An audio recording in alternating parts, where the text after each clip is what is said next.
Like I said, it's just like coming back home every time I come here.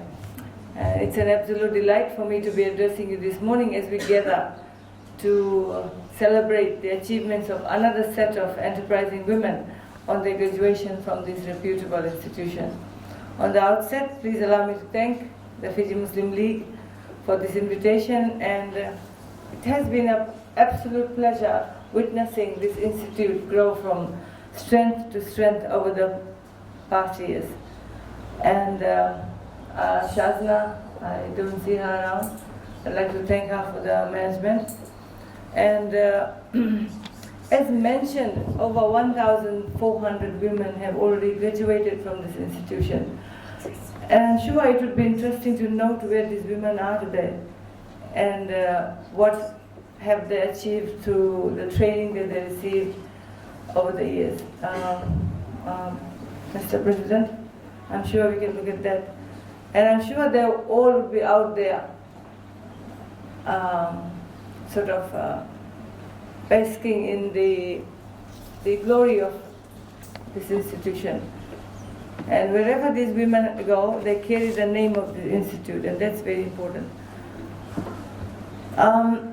This entire project, the Makoi Vocational Center, provides vocational training for marginalized women. It's important to note marginalized women and women of all cultures. So basically, there is no discrimination. The name may say Makoi Vocational Institution, and this is an institution open to everybody.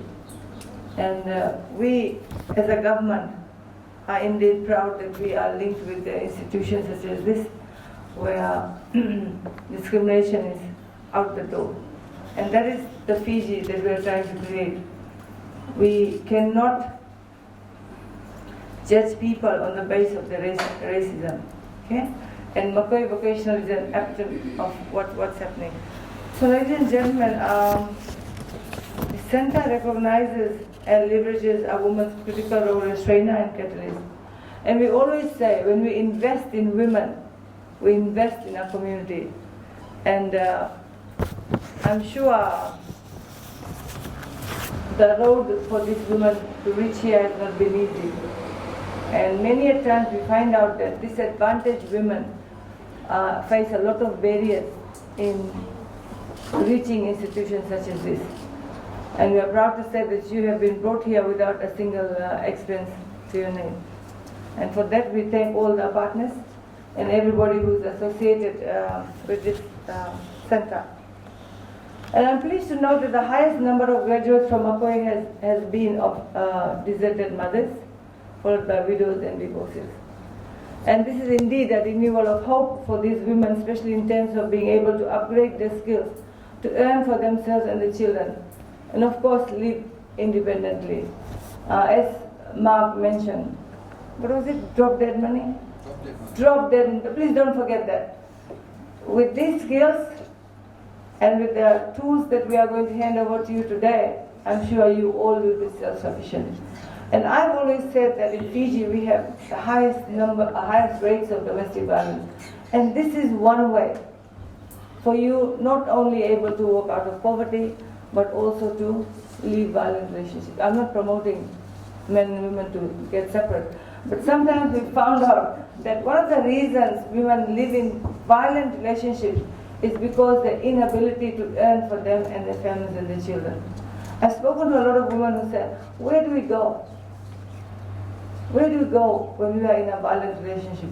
So this is an avenue for you to sort of build up your self-confidence, your earning power, and this training should actually boost your morale as well in your communities.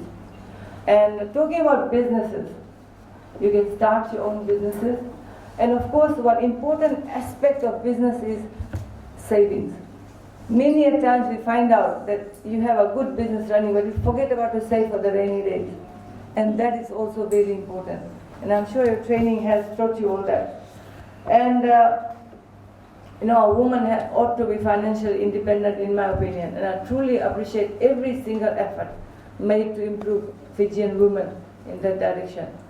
Of course, it isn't all about making money, but it's also about saving, as I said. saving for the future, for the rainy days, right? And we have a lot of organizations and banks that also lend money for women who want to start up businesses. But you have to first of all prove yourself. Start small and then aim for big. You must have a vision. That's very important.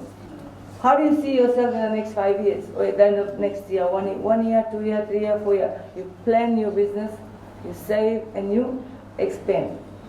I'm sure we all will not be able to become millionaires in a year or so, but believe me, there's always scope for you to reach that high potential if you plan, right? And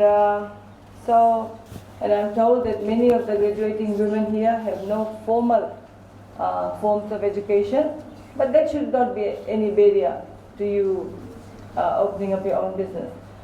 And the demand for vocational trainings at the center has increased since the pandemic, and it is a good indicator that women are keen to be economically active. And why not?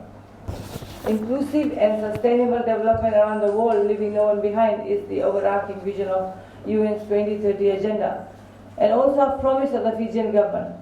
The economic empowerment of women is one sure way of not only to elevate poverty, but help us build back better as a nation.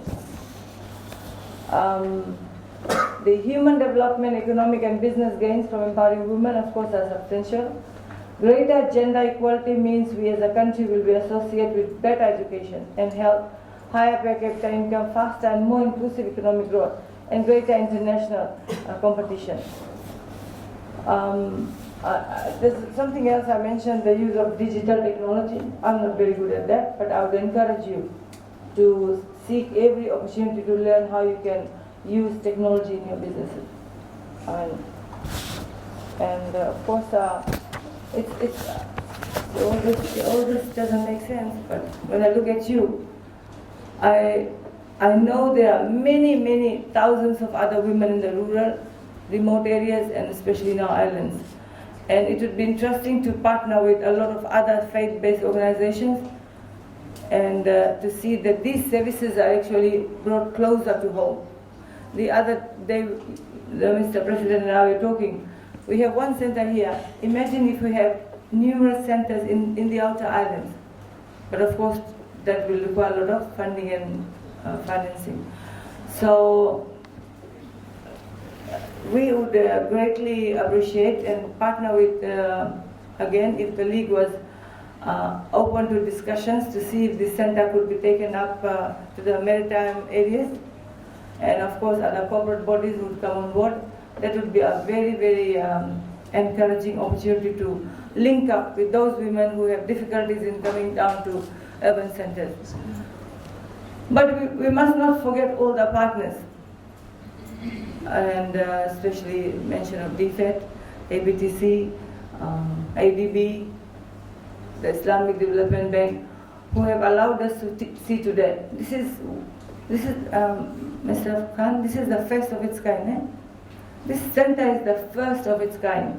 And starting in 2015, who would have known that 1,000+ women would graduate from there? So keep up the name of the center wherever you go. Keep up the name of the center. Please use the skills that you have been taught to upskill yourself further and use it to improve the lives of your family. You go out as ambassadors of the center, like the 1,000 other women who have graduated. Keep up that name and use the skills to sort of change your life. That's the thing. This center is a life-changing center. Nobody can question that. And I'd like to end by saying that I wish you all the very best. And today, we're not only giving you the skills, but we're giving you the set of tools to help you move forward. Okay? So ladies, I wish you all the very best. Take our regards and best wishes to your family, and may God bless you all. Thank you.